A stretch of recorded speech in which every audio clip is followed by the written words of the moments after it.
And we're live.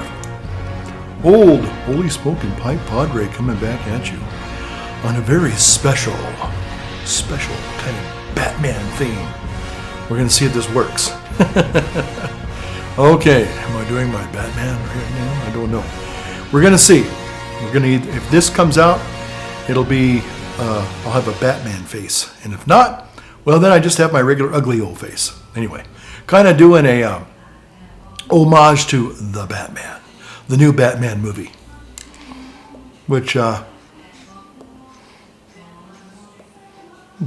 came out just a couple weeks ago, and it's now available on.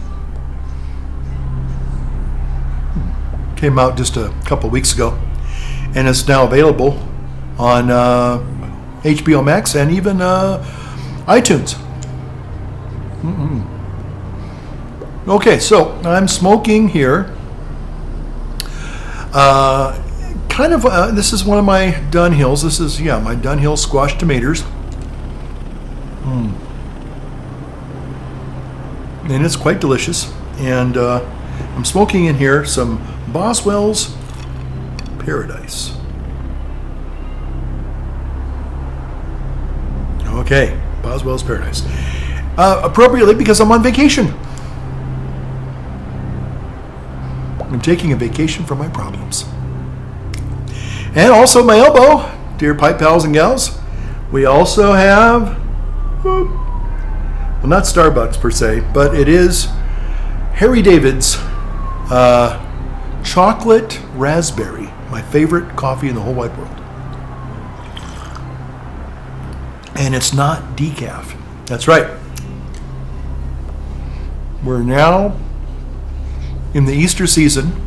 Christ is risen. Truly he is risen. Hallelujah. Okay? And this coming Sunday, this coming Sunday will be Pascha in the Eastern Catholic Rite and also the Orthodox fellowships or denominations or whatever. And so happy Pascha. Feliz Christos Voskres, Voistino Voskres, Christos Anesti, Alitos Anesti. Okay? Again, Christ is risen.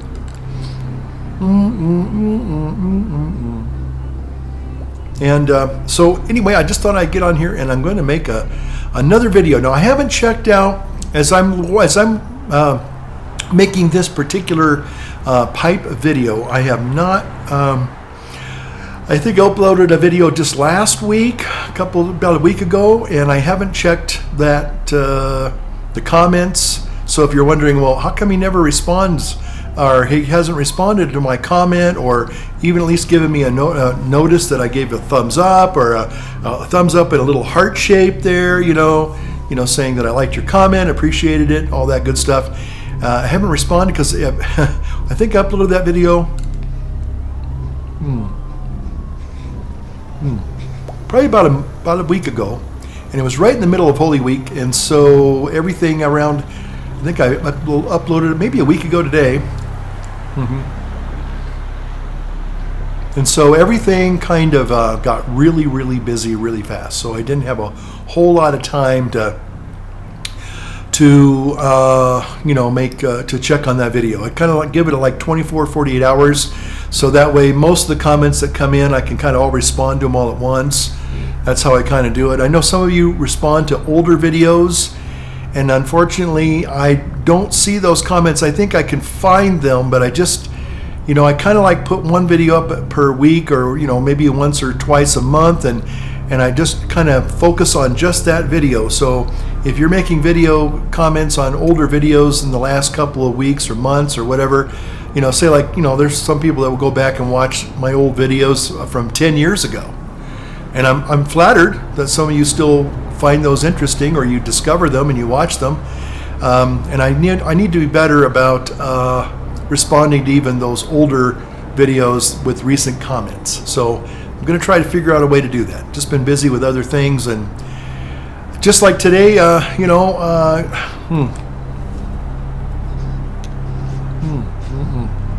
boy, that's good. Just like the problems with technology, and we've certainly talked about this before.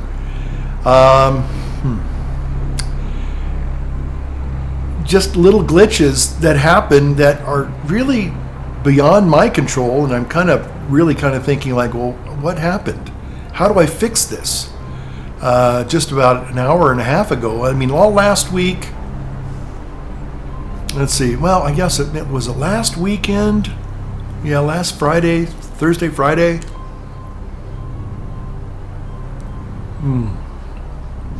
The internet went down. Then it came back up.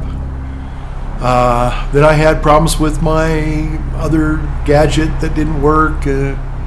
Thought this other video, my other Mighty Mac Pro, I thought I was going to get that fixed, and in some ways it kind of got fixed, but then there are new problems, and it's just like, wow, every time I turn around, there's just new technological hiccups and things. Like, okay, for example, an hour and a half ago I went up to kind of check on a video, and we'll talk about some of these videos in just a moment, because I've been I'm on my vacation right now. I started yesterday, and I have been going down again, kind of one of my, which is it's periodic. It's not all the time. But I'm kind of revisiting my favorite movies from the 1950s, and we'll talk about that in just a moment. Some interesting revelations, I think, too.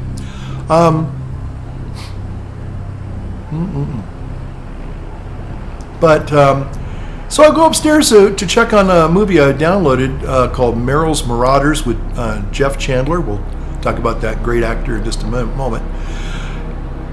And my Apple TV wasn't working. It just was blinking, and it just was frozen. And I'm going to go, what the heck? Usually that indicates that there's a software update or something that's going on. And I kind of panicked because the last time I had this happen about 5-6 years ago, and I unplugged it to restart it, I bricked the whole Apple TV.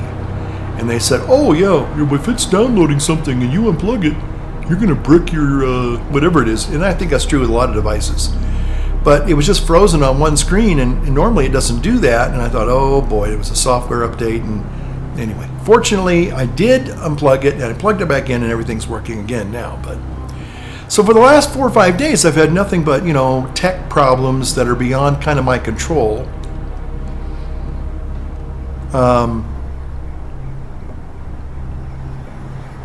internet went down about last Tuesday, about a week ago, and it just wasn't working. I wasn't streaming anything. It was dying on me. So I called those people at Charter, and I just said, hey, I think we need to get a tech out here. I think my modem's bad. So they said, okay, we'll send somebody out, and we'll be out there Thursday morning and fix your problem. And I said, okay, great. I can handle that. And then later, and Tuesday afternoon, late Tuesday afternoon, early Tuesday evening, things seem to kind of resolve themselves, which a lot of times these things do. But thinking that, well, maybe there's a mother problem that's in the hardware, so let's go ahead, because the hardware's like 2 years old, and the guy, when he's putting it in, same guy, by the way, came by on Thursday. He just said, yeah, these modems don't last very long, so just letting you know. So if it wears out real soon, don't be surprised. So I'm thinking, you know what, if the guy's coming, it's hard to get. I mean, it's not like in a bigger city where you just pick up the yellow pages and call somebody and they're there with you within an hour or two. Here you're gonna wait a couple of days, maybe even a couple of weeks, depending on how things are going. So I thought, well, although it seems to have resolved itself, let's let the tech guy come and troubleshoot it, because if it is the modem also that's going out and it's bad, let's replace it now. So he did, but then he made a mistake. His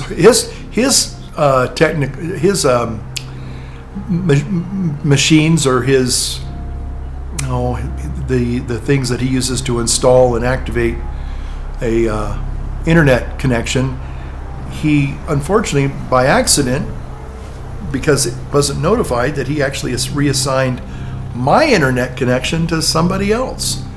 And the guy we also have in common, we're kind of drone enthusiasts. He's an actual professional commercial drone pilot. I'm not, but anyway, he knew that I'd like drones, and he goes, "Hey, how's your drone flying going?" I said, "Oh, I'm doing pretty good, I guess, And So we kind of got sidetracked talking about drones, and even though it looked like everything was working when he left, I guess when he got to his next assignment, his little detection device didn't notify him that he was reassigning my internet to somebody else. And then I called him, and fortunately I had his number because he gave it to me, just because and it wasn't just a regular charter number, it was his own personal number. So I called him and said, hey, I think we still got problems over here. And he called me back within an hour, 45 minutes, said, I'll be back later in this afternoon and we'll fix it. And so he did.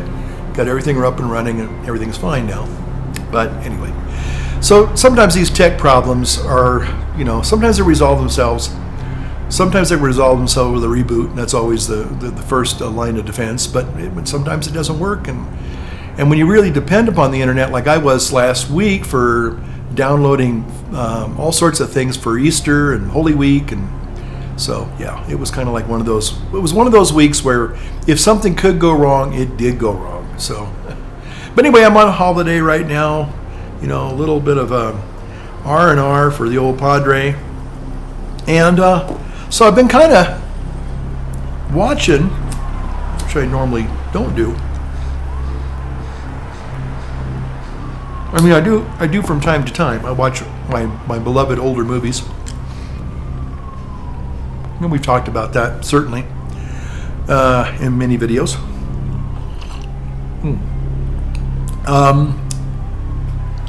But let's see. Can I get this down just a little bit lower? Is that too low? That's about right there. Okay. So, just kind of going down memory lane, I guess.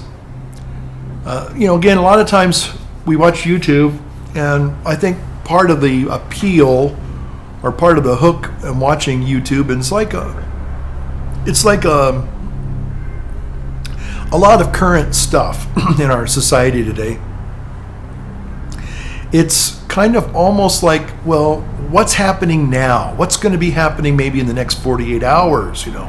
It's kind of almost like the crystal ball, the techie crystal ball, trying to figure out, is the pandemic going to take another turn for the worse? We're going to have a new variant that's going to come out and just wreak havoc again. All these things that, people are, kind of anxious about. And so that's kind of the hook for me on YouTube is, looking at the latest and the greatest, current events, whether it's, political current events or tech current events. I'm intrigued by, okay, what's coming down next? When's the other shoe going to fall? What's happening now? What's going to be happening in the next couple of days? That kind of thing. And before that, when VHS and DVDs were kind of the rage, and now to realize that those are considered obsolete formats to some extent, streaming seems to be king or queen or whatever your, pronouns are. The thing is that, a lot of the beautiful older movies that I think had better acting and better messages, those were always kind of cherished. And sometimes you do just, enjoy watching an older movie and enjoy the writers, the story. Sometimes the scenery, not so much special effects, but the scenery was really awesome and beautiful. Cinematography just being, like those VistaVision and, Cinevision and all these other visions that they had. All those different studios that had their own special sauce, video or film sauce that they employed. CinemaScope, that was another big one back in the day, because you would go to drive-ins a lot, and drive-ins would try to wow you with that maybe I think some of them even had curved, kind of a curved kind of a screen. They wanted to get that, before there was real surround sound, and you get your big old clunky speaker, and you'd put your window partly down, and then you'd put that thing inside your car, your truck, or whatever, and you would listen to the movie and get your popcorn and your hot dogs and your Junior Mints and all that good stuff, yeah, and watch the movie in the drive-in. We had a drive-in out on Highway 49 in Auburn for decades, and then eventually it got torn down, and I think they built a lumber yard where that used to be. But anyway, yeah, good old drive-ins. I think some of you who are my age or maybe a little bit younger may remember drive-ins, and they were magical in their own way. They were in their own.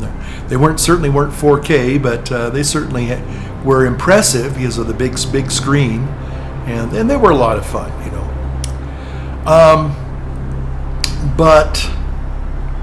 But again, watching the older movies and just really kind of enjoying those, and not worrying about what's going to happen tomorrow, because you can't really change what's going to happen tomorrow.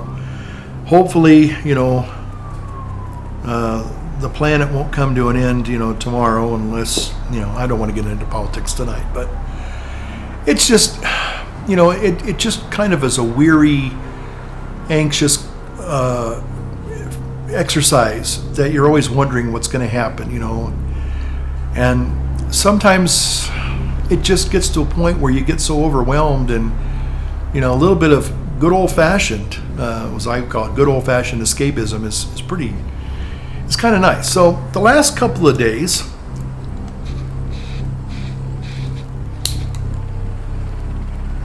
I wonder why for some reason I don't even know why.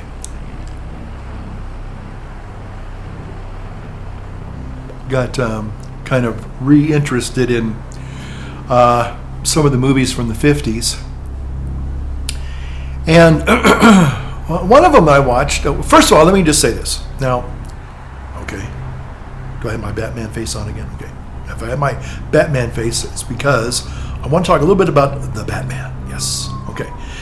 Now, I guess I started this whole thing by watching the new Spider-Man No Way Home movie, and I had downloaded that a couple of weeks, right in the middle of Lent, and although I still watched YouTube videos on my small little iPad, I didn't turn on my big screen TV for about 7 weeks, and I just thought, well, I'm going to give up. I gave up the old caffeine.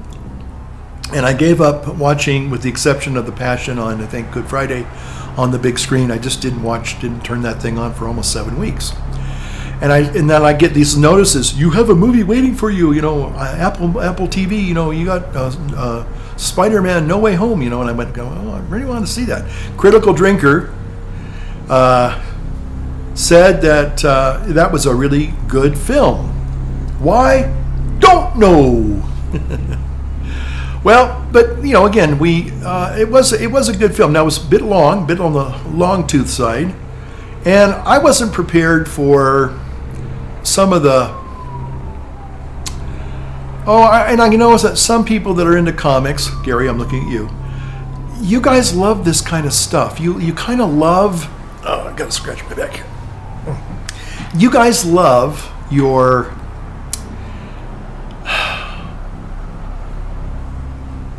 These fictional comic book, sci-fi, fantasy universes. And it's like the undiscovered country. I mean, if you can somehow combine, and you can do it within the canon for the most part, instead of it just being kind of almost somewhat linear kind of a storyline, a lot of you guys and gals are kind of okay with mixing genres, and I guess that was the appeal of the what is it?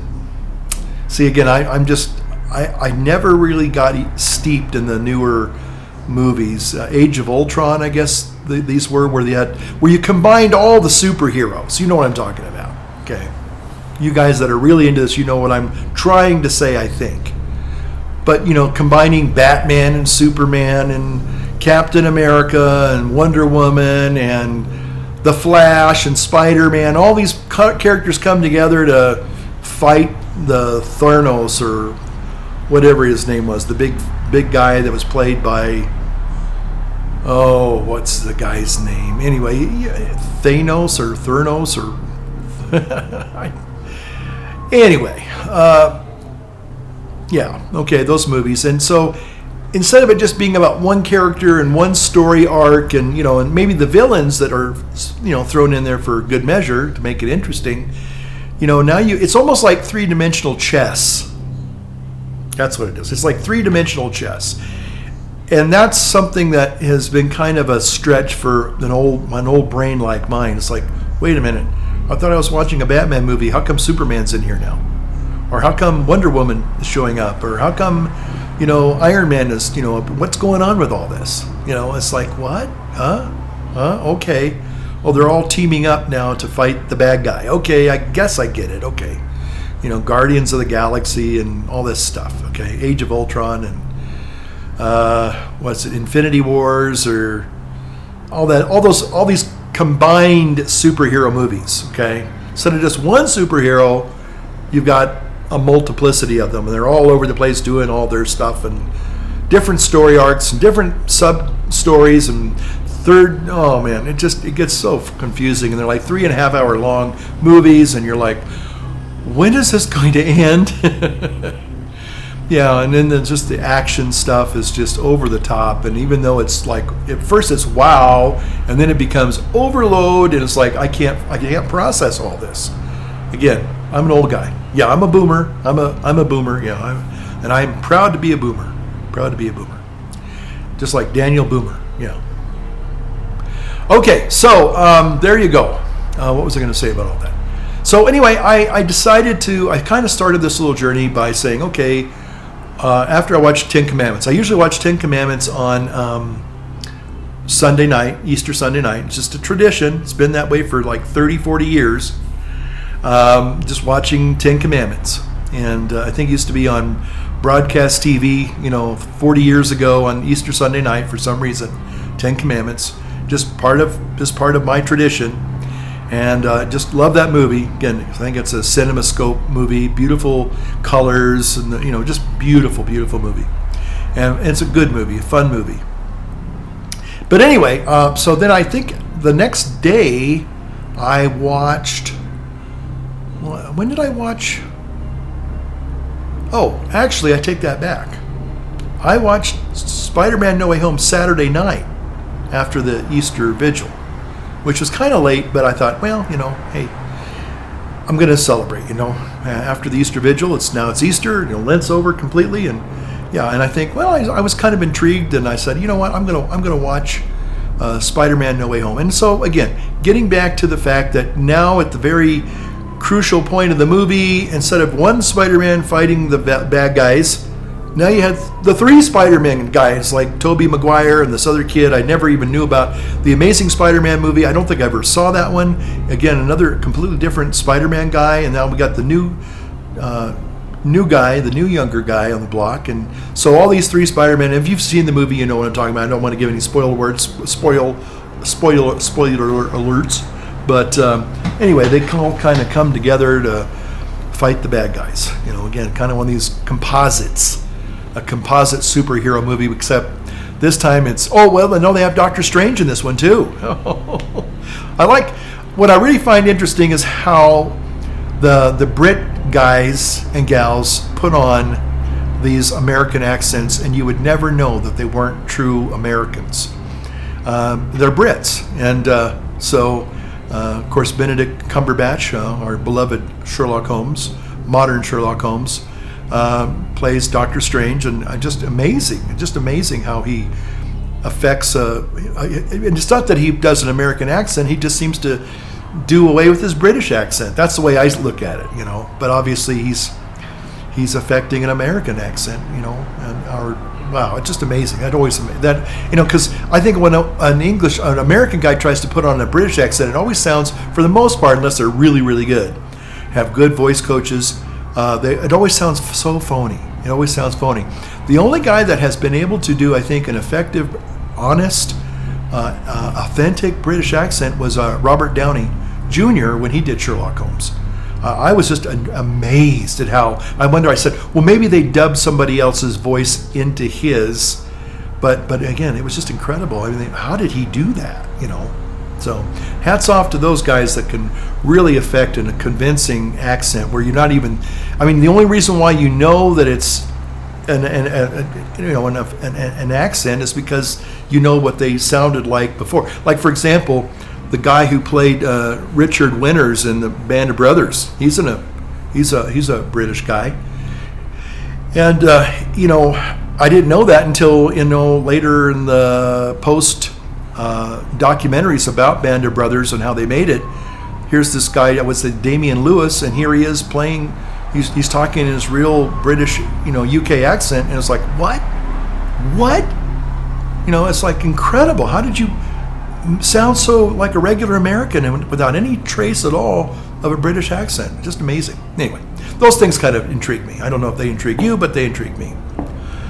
So anyway, I watched No Way Home, and it was good. It was long. I was pretty tired at the end of that. I was like, why did I stay and watch this? I could have watched this, later in the week. But anyway, it was intriguing. But once you kind of invested over halfway through it, you were like, okay, I'm Limburg across the Atlantic. I got to finish this now. And it wasn't bad. It was good. It was interesting. And then, I guess, on Monday, The Batman showed up on HBO Max. And now, as of tonight, it's now on Apple TV for purchase. And I thought, well, I watched it yesterday morning, and I was okay. I know Critical Drinker said it wasn't the worst movie in the world, but it wasn't really that. It wasn't all that good. There were good moments about it, and there were weak moments about it. Again, I'm not a Robert. It says Robert Pattinson.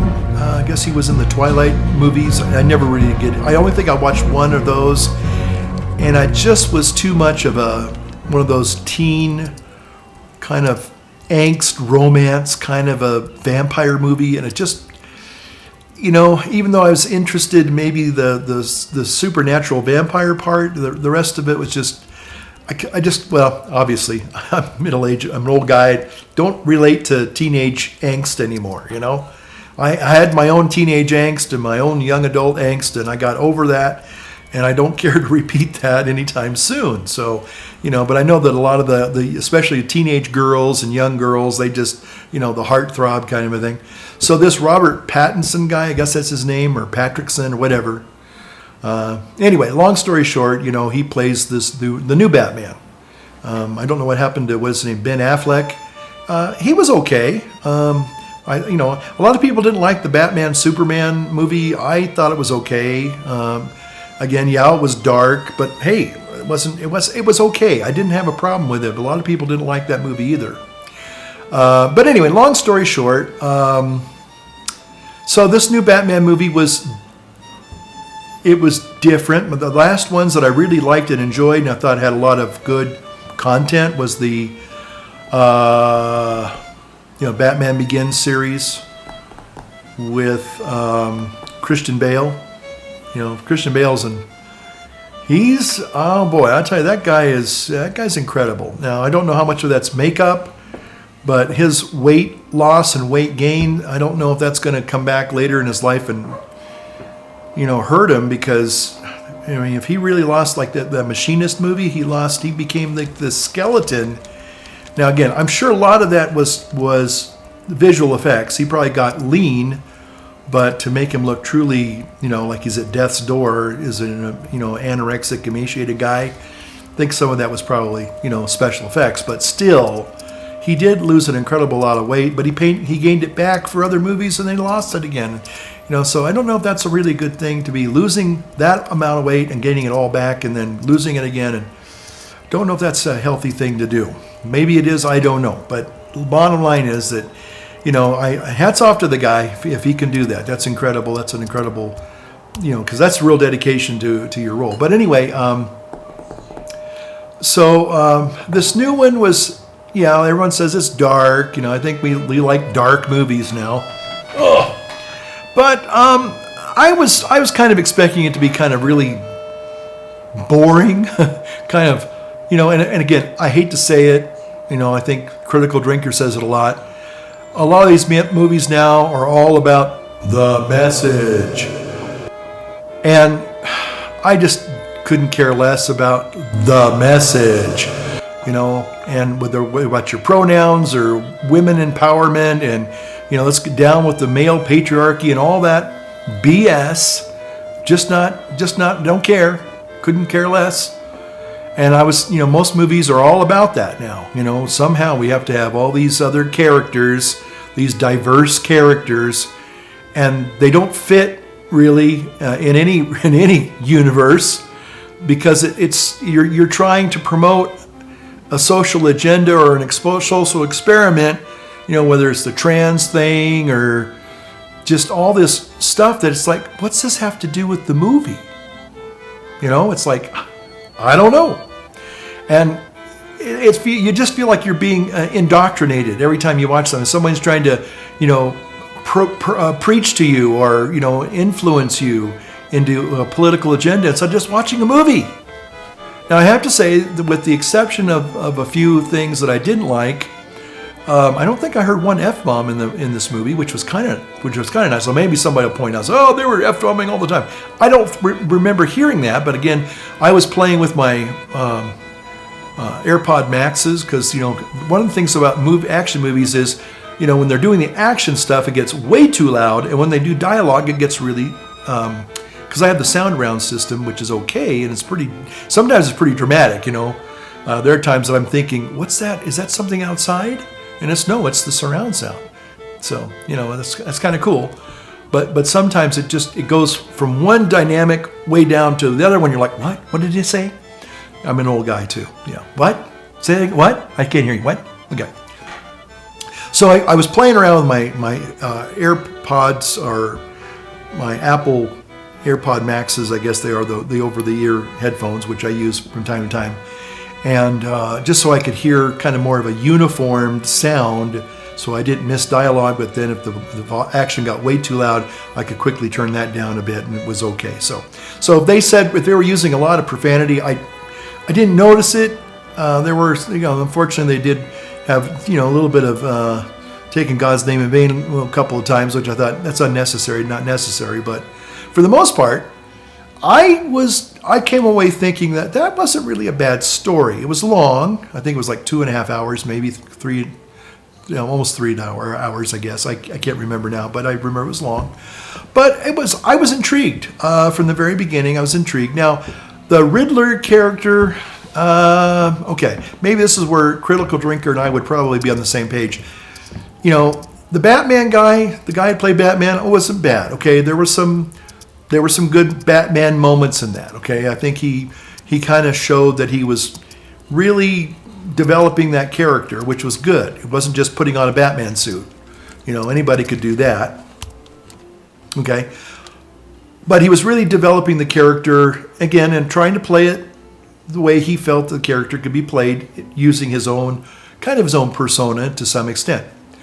And so I found the story somewhat intriguing. Now, like I said, the only thing where it kind of just didn't quite, that Riddler character just didn't quite take off. He was getting close a couple of times, but he was trying, I think, a little too hard to make his Riddler a little more memorable, and it just didn't quite work to me. Now, maybe somebody like Gary and some of you, the rest of you all that like these kinds of movies that are really into it, maybe you felt, oh no, that guy was awesome. He was tremendous. Great interpretation of a Riddler. I'm going, well. And the other thing too was, I think the difference between, say, like Spider-Man, No Way Home, and the Batman movie. The thing I think made the Batman movie, and in fact the Batman movie, this new one, was kind of reminiscent of Blade Runner. It kind of had that dark, kind of yucky, city vibe. In fact, the thing about the new Batman movie wasn't so much that it was, you didn't feel like it was a fantasy. It was almost like it was kind of trying to pick up where the Joker movie with Joaquin Phoenix left off a couple years ago. It's not necessarily fantasy, it's more rooted in reality, which kind of makes it a little more creepier. It's like, like the Batmobile isn't like this super comic strip, fantastic vehicle, which looks cool, but it's more like, no, this is kind of like if Batman was in a real city with a real, storyline, like a regular detective movie, murder mystery kind of a thing, it would be played more like this, more very, very serious, very not just surreal, but more realistic. And I just think that was kind of, I kept thinking, well, this movie doesn't seem like it's fantasy, because in the back of your mind when you're watching a fantasy, your mind kind of switches that into that gear, like okay, we're gonna make believe now. This was more like kind of like a true detective thing with Batman in it to me. I mean, that's the way it kind of came across as more of an adult version of a Batman without it being risque and raunchy adult, but kind of a little more thought-provoking adult, kind of like this guy seems more like a person that you could probably see in real life, possibly, if you just kind of, tweak a few things here and there. That's the way I saw the Batman movie. And it was very intriguing. I watched it, and normally, I got to say, a lot of the sci-fi fantasy movies are fun to watch once. But this one was kind of like, I think I like this one. This had a lot of layers to it.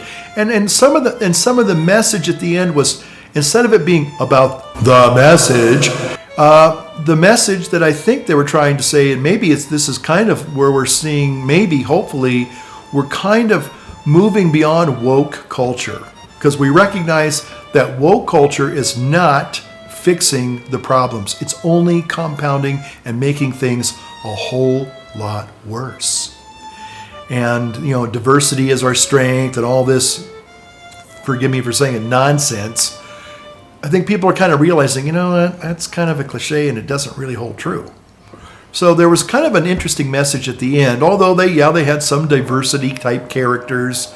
The Batgirl or the Cat Girl or whatever she was, it was kind of like, she wasn't like a Mary Sue. I mean, she was like, okay, she had some proficiencies in some things, but there were other things where, she got kind of messed up a couple of times, it looked like. She wasn't like, had all these superheroes that were just given to her and, all these super skills, and she didn't have to kind of like face reality and real physics and that kind of thing. I think there were some moments where you could see that this character was vulnerable, not just, like had God mode, attributed to them. They could do anything and, be anything they wanted to,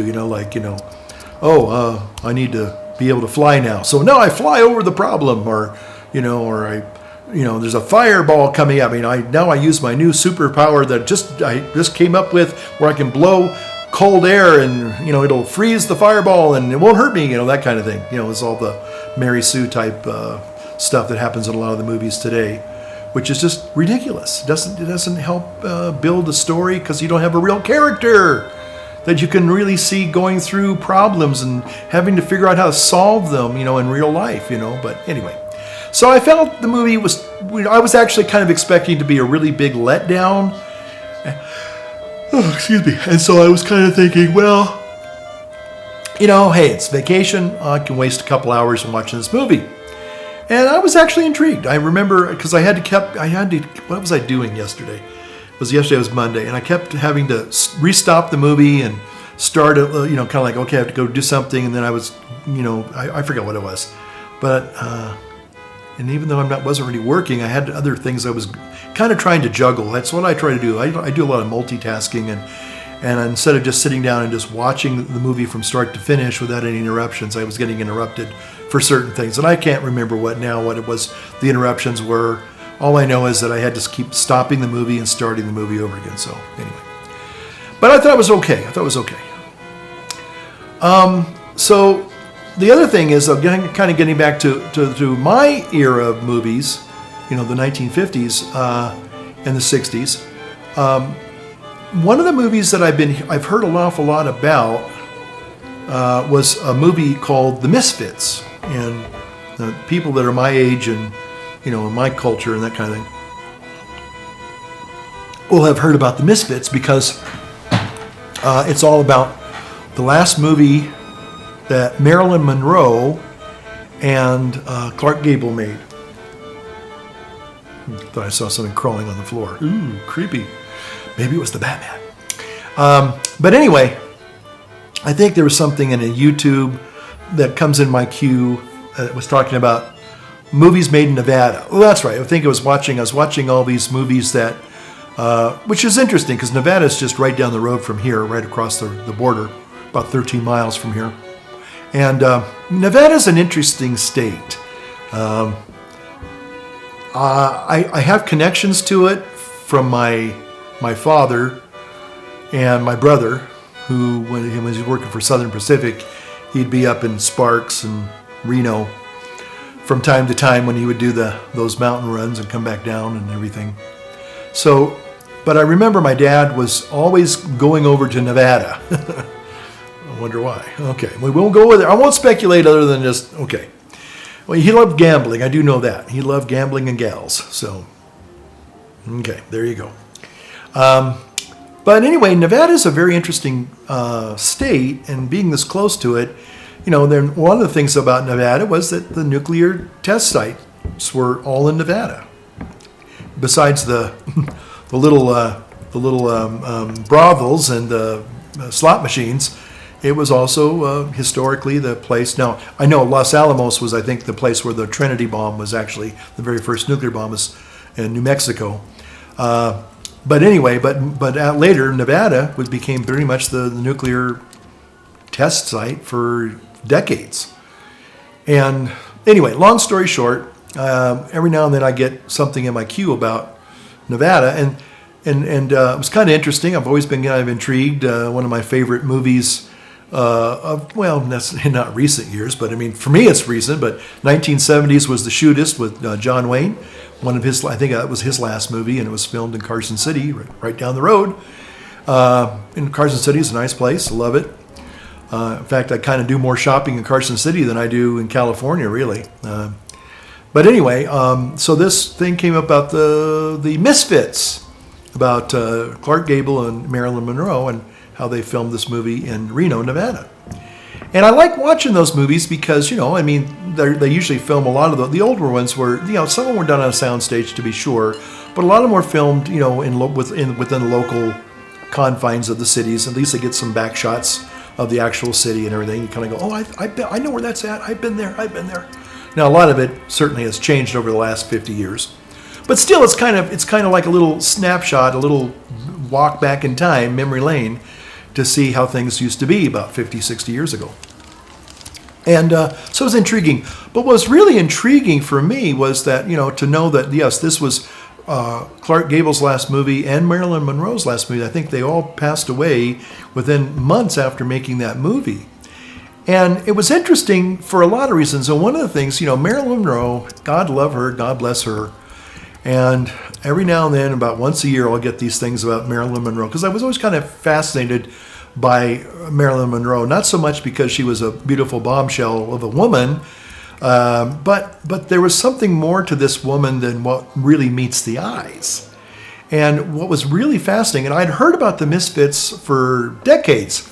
In fact, up until recently, I thought it was a movie that never was completed because, I knew that Marilyn had died, and then I realized that Clark Gable also had died shortly right after filming this. And I just thought, well, they never really did release the movie. Well, I was wrong.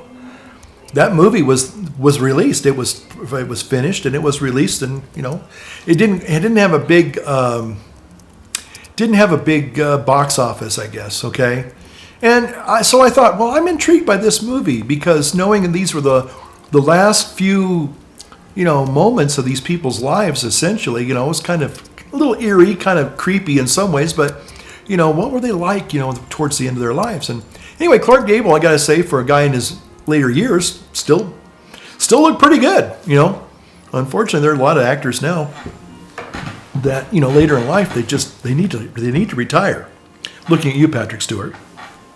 But anyway, the thing about this movie that I thought was really fascinating was that Marilyn Monroe was actually, and a lot of people, I've heard people say this, and I always used to kind of like, yeah, right. Yeah, she was a real actress. Sure. But actually she was. which is kind of like, wow, and you could see what was happening is that she literally, and there's one scene where she literally closes the door on her pinup self. Literally, it's like she's like, this movie was like the beginning of her new career into being more of a serious actor or actress. I like to say actresses.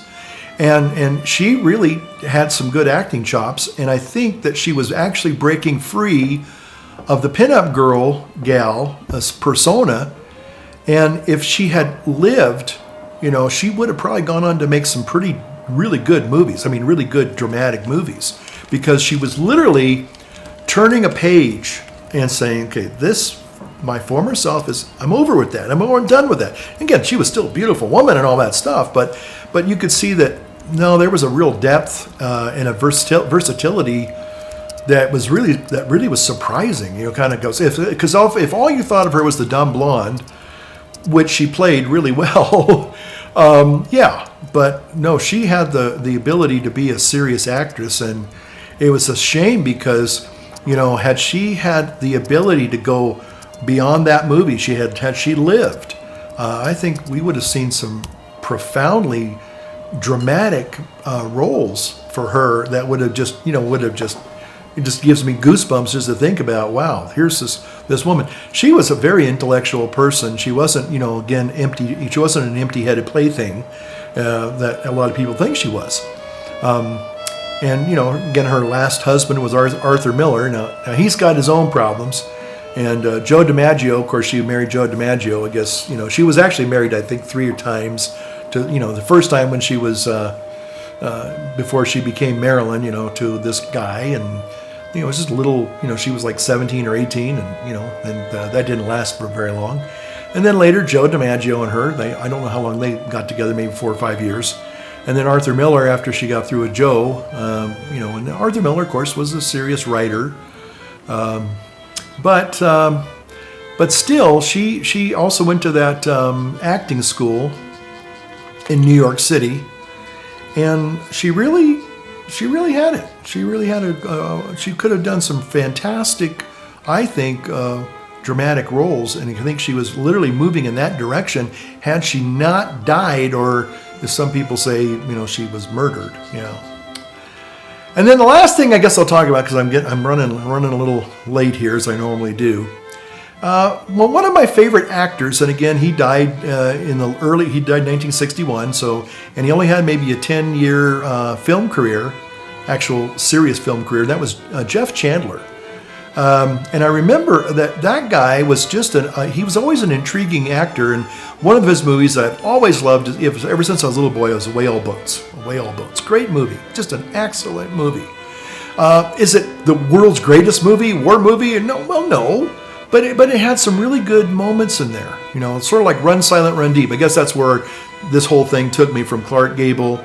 I was going, okay, I want to see Clark Gable, in Run Silent, Run Deep, after I watched him in the Misfits. And then I said, okay, why is it Clark Gable such an enigmatic and magnetic kind of a character actor persona, So I love Run Silent, Run Deep with him and Burt Lancaster. That's a great movie. That is a really good. If you like sub movies and you like war movies, and that's up there. That should be on everybody's top 10 list. That's just a great movie. But again, another Navy movie that I always loved was Whale Boats with Jeff Chandler, and he also played. Interestingly enough, he played Cochise, I think it was, in Broken Arrow with Jeremy Stewart. So anyway, but I just loved that movie too. It's really great. So anyway, but Jeff Chandler was just a very interesting actor. I don't have a whole lot other to say. I think his first name was really Ira Groeschel or something like that. He was a Jewish guy, which, was no problem here, but he just had that. He was a very magnetic persona. He had a very, very, he was a very, very striking looking man. He just had these really great looking actor chops.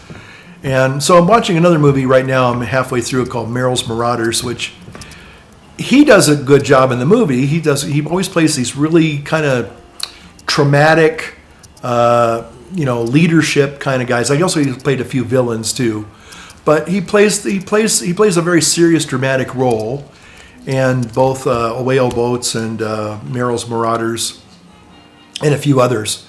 But again, he was just a very had a lot of charisma. Also another guy that he kind of reminds me of vaguely is Rod Serling. He's kind of got a little bit of that Rod Serling-esque. Those guys have kind of the same facial builds, I think, Anyway, but just a very excellent actor. Unfortunately, died before his time. Interesting enough, he had a herniated disc, like somebody else I know, and he opted for surgery, and unfortunately, they nicked an artery, and that's how he died.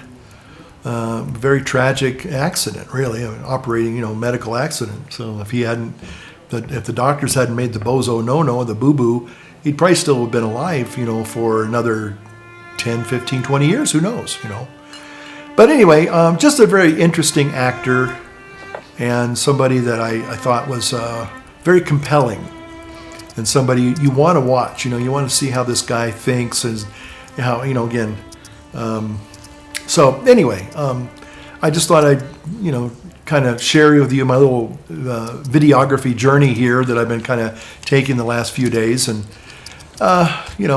it's,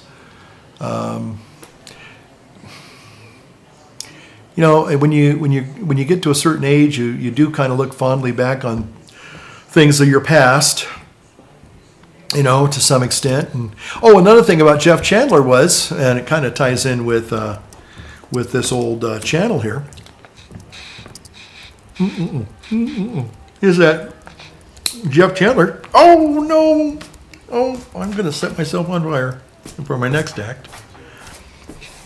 He was an inveterate pipe smoker. He liked that pipe. Yes, he did. So he was kind of one of us pipe pals. So I would just say,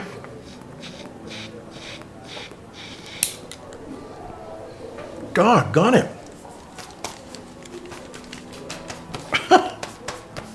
I'm glad I didn't wear my new shirt,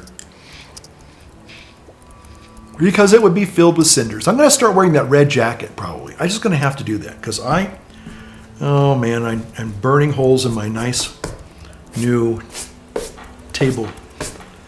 Oh my goodness. Well, shoot. Anyway, so just want to say Happy Easter to everybody, and thanks for watching.